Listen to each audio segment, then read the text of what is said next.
Welcome to Deep River Farm. Glad to have you joining us today. We are finalizing, getting our beds ready for our plant of beets. And we got some cabbage going and so forth. Looks like we got about 8 or 9 plants that's popped through the soil over there on the other side.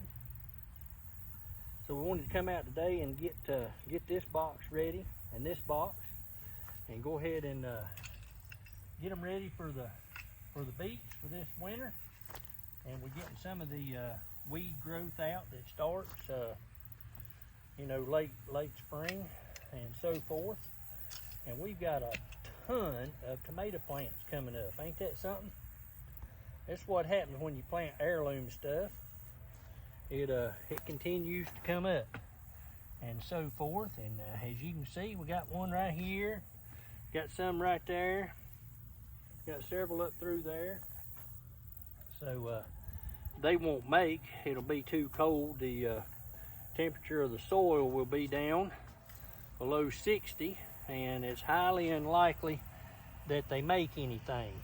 But anyway, if we was to have a good mild winter, it could be something that might take hold and everything. We'll just let them go and they can grow among the stuff here. We'll move them over to a different bed, that way they won't interfere with the beets, and we don't need any interference. But I was going to talk to you today about a lot of you say you're watching this video from an apartment or a patio home or some location like an HOA that don't allow you to have a garden. And the world, one fire truck going down.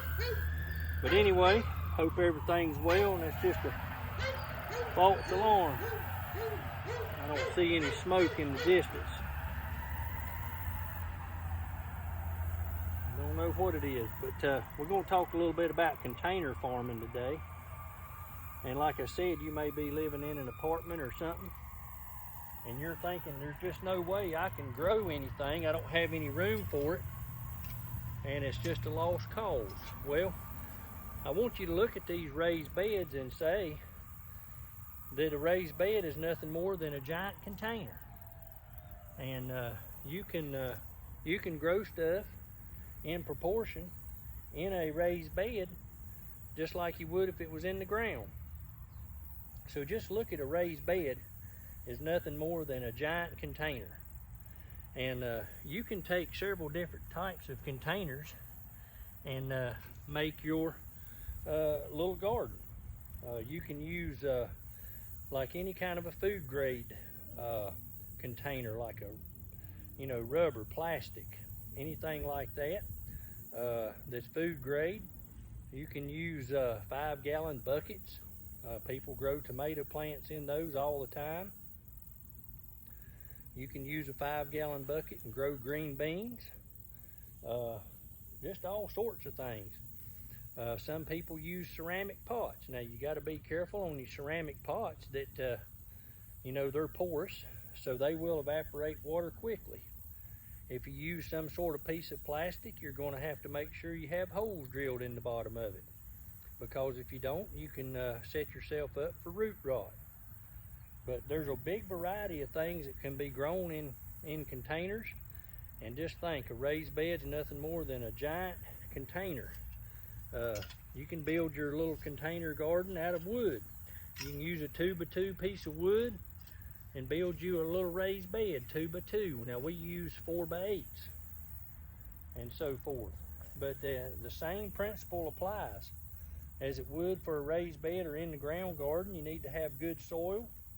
You need to go by the signs of the almanac, and you can be successful. And the food today is just absolutely nothing but, basically you might want to call it gut wrenching, because that's about all it is. It's no good for you. If you don't believe it, go through the grocery store and spend about 10 extra minutes picking up and looking at the labels and seeing all the chemicals that you're ingesting. And there is a new one out there called a patio. You can look that up. It's A-P-E-E-L, a peel. And it's nothing more than a coating that's sprayed on your produce to make it last longer. It seals in the moisture, doesn't let the oxygen to it, and it keeps it from going bad so quick. The problem is it safe? Now they gonna claim it's safe. They claim all this garbage that they're putting in our food is safe. But, and a lot of you probably ain't noticed this, some of you may have. Have you noticed how the dogs don't live as long as they used to? I know back in the 70s and 80s, it was not uncommon for a dog to be 18, 19 years old. This day and time, they lucky to see 10 or 12 years old. So it ought to tell you, they putting this garbage in our pet foods, and they're also putting it in our foods. So you need to grow you a garden, get as self-sufficient as you can, if nothing more than your own personal health. And it's something that you need to seriously look at. We've got one video out there about bioengineered foods. I encourage you to look that up. We've got one in our library called fake meat. I encourage you to look that up. We won't go into the details of it, but you can go back and look at them videos. But do yourself a favor and get yourself some containers. If you live in an apartment or a patio home or something like that, do it. By all means, you can do it. It's going to be the same period of time as you planting a seed as it would if you was out here in the garden. And just think, you can use your bare hands and use some of this black gold here. Look how rich and dark that is.